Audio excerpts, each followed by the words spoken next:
We also had a big clash in Italy, Jules. Roma versus Inter. Yeah, that was really good on Saturday. So Saturday, if you wanted to watch all the big games, they were all at the same times. Roma-Inter kicked off at 5 o'clock in the UK. Yeah. At 5:30, you had Bayer Leverkusen, Bayern Munich, and Real Madrid Girona. That's one for another day. This was great. Inter won 4-2 under the pouring rain.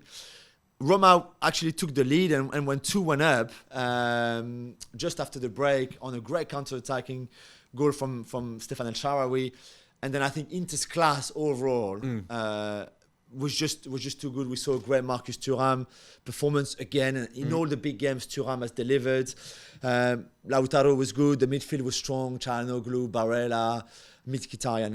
They just know each other so well. It's just a delight to watch. And I think Roma will get there. And under De Rossi, you see already the improvement. It's just that I think this game it was just a step too high. Are they behaving themselves a bit more now? Roma under De Rossi than they were under Mourinho? And they play. Yeah. And that's the big difference. Under Mourinho, it was just they were not a playing football team. Now, even if you're a player, you could see that they are fun. Okay, they lost that game, but Inter are by far the best team in Serie A this season. Yeah. So it's okay, but I think they showed enough positives in the game to be really happy. Because you need Roma doing well. Yeah, exactly. Milan Napoli on Sunday was not the classic we'd hoped to see. It was really bad, Stu. It was. I mean, I didn't know what to expect. Again, Napoli have been terrible especially since Mazzarri took over. I think they lost 8 games in the league this season. That was his 5th defeat. So 5 of those 8 came under him since he took over in November. He promised that he would never play back 3 because he's a back 3 manager. Yeah, he's always been. Yeah, and obviously, guess what? When things were starting to go wrong, he went back to a back 3.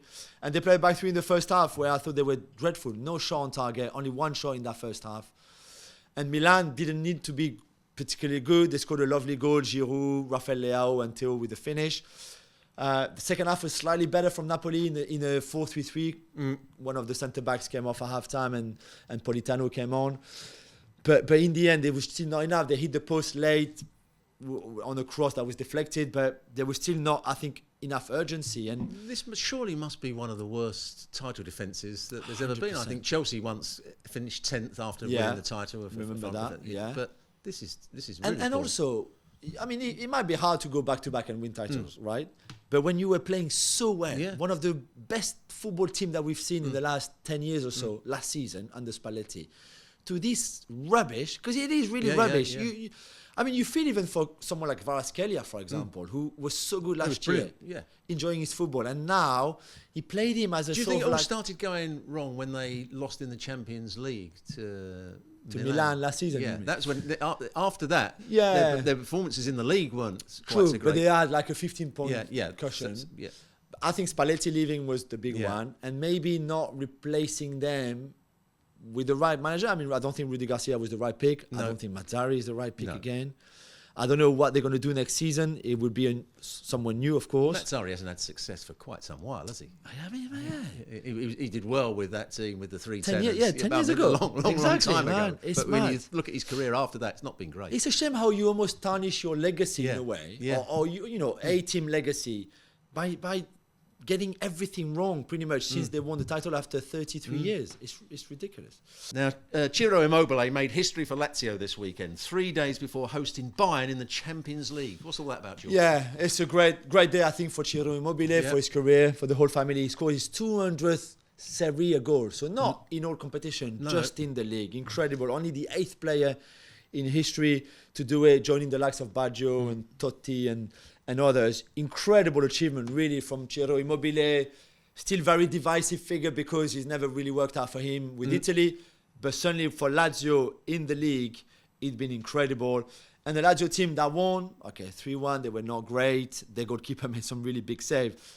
But Bayern were not good either, as we mentioned earlier. And Tuchel, I think, not under pressure with his job, but he's under pressure that they've got to put in a good performance. Yeah, so I think this Lazio Bayern game, which on paper looks quite one-sided for Bayern, even if the first leg this week will be in Rome.